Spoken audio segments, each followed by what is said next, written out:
Welcome back. સમાચારમાં આગળ વાત કરીએ. જૂનાગઢના માળિયાહાટીનામાં રાજકીય ગરમાવો તેજ બન્યો છે. જ્યાં ગડોદર તાલુકા પંચાયત બેઠકના કોંગ્રેસના મહિલા ઉમેદવારે અચાનક જ ફોર્મ પરત ખેંચી લેતા અનેક તર્ક વિતર્ક સર્જાયા. કોંગ્રેસના ઉમેદવાર મુમતાઝ દલ દ્વારા ફોર્મ પાછું ખેંચાતા કોંગ્રેસ તાલુકા પ્રમુખ માલદે પીઠિયાએ આમ આદમી પાર્ટી પર આકરા પ્રહાર કર્યા. કોંગ્રેસનો આક્ષેપ છે કે આમ આદમી પાર્ટીના આગેવાન પિયુષ પરમાર અન્ય કાર્યકરોએ ધાકધમકી આપી તેમજ પૈસાના જોરે આ ફોર્મ પરત ખેંચાવ્યું છે. માલદે પીઠિયાએ ગંભીર આક્ષેપ કરતા જણાવ્યું, આમ આદમી પાર્ટી સત્તા મેળવવા માટે કોઈ પણ હદે જઈ શકે છે અને લોકશાહીનું હનન કરી રહી છે. આ ઘટનાને પગલે ગડોદર બેઠક પર રાજકીય સમીકરણો બદલાયા છે અને સ્થાનિક સ્તરે આપ અને કોંગ્રેસ વચ્ચે શાબ્દિક જંગ છેડાયો છે.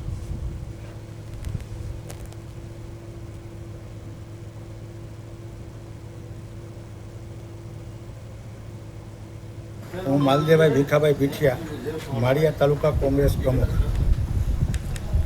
આજ દેશની અંદર લોકશાહી છે ત્યારે માળિયા તાલુકાની અંદર લોકશાહીનું ખૂન કરવા માટે આમ આદમી પાર્ટીએ મારા ગડોદર સીટના ઉમેદવાર બેન શ્રી મુમતાબેન દલની ઉમેદવારી ધાક ધમકી રાતે ઉપાડી ગયા, ગોંધી રાખી, તેમજ સવારે આર્થિક વહીવટ પણ જે પણ કરેલ હોય એ પ્રમાણે એમનું ફોર્મ પરત ખેંચાવેલ છે અને લોકશાહીનું આમ આદમી પાર્ટીના આગેવાન શ્રી પિયુષભાઈ દ્વારા કરવામાં આવ્યું છે. પહેલાં પિયુષભાઈ એવું કહેતા હતા કે કોંગ્રેસ પાર્ટી દ્વારા મુસ્લિમોને ટિકિટ આપવામાં આવતી નથી, ત્યારે અમે મુસ્લિમ બિરાદરોને ગડોદર સીટ ઉપરથી બેન શ્રી મુમતાઝબેનને ટિકિટ આપવામાં આવી દલને, ત્યારે એક બાજુ વાતો કરનારા કે મુસ્લિમોને ટિકિટ આપવામાં નથી આવતી, બીજી બાજુ મુસ્લિમોને ટિકિટ આપવામાં આવી એ બેનને આપવામાં આવી, નારી શક્તિને આપવામાં આવી, ત્યારે આમ આદમી પાર્ટીના આગેવાન શ્રી પિયુષભાઈ દ્વારા એમને ઉપાડી પોસલાવી ગોંધી રાખી, રાત આખી આર્થિક વહીવટ ધાક ધમકી જે પણ કર્યું હોય એ પ્રમાણે એમનું ફોર્મ ખેંચવામાં આવ્યું છે.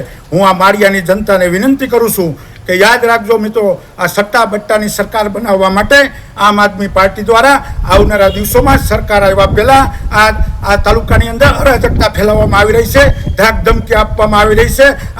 આ તાલુકાની અંદર પહેલેથી ફોર્મ ખેંચાવવા માટે થઈને રાત દિવસ મહેનત કરી અને ધમકાવી હેરાનગતિ કરી અને કોંગ્રેસના ઉમેદવારોનો ફોર્મ ખેંચવા માટે આમ આદમી પાર્ટી છેલ્લા 4 દિવસથી સક્રિય હતી. ત્યારે લોકશાહીનું ખૂન આમ આદમી કરી રહ્યું હોય એવું મને સંપૂર્ણ રીતે સીધી રીતે દેખાઈ આવ્યું છે. ત્યારે હું માળિયા તાલુકાની જનતાને 2 હાથ જોડીને વિનંતી કરું છું કે આવનારા દિવસોની અંદર કોંગ્રેસના પંજાના નિશાન ઉપર મત આપી અને આ સટ્ટા બટ્ટાની સરકારો બનાવવા જઈ રહેલી કિન્નાખોરી ભરી પાર્ટી આમ આદમી પાર્ટી એને મત ના આપતા અને કોંગ્રેસને વધારેમાં વધારે મત આપી અને લોકશાહી બચાવો એવી વિનંતી કરું છું. જય કોંગ્રેસ, જય હિન્દ, જય ભારત.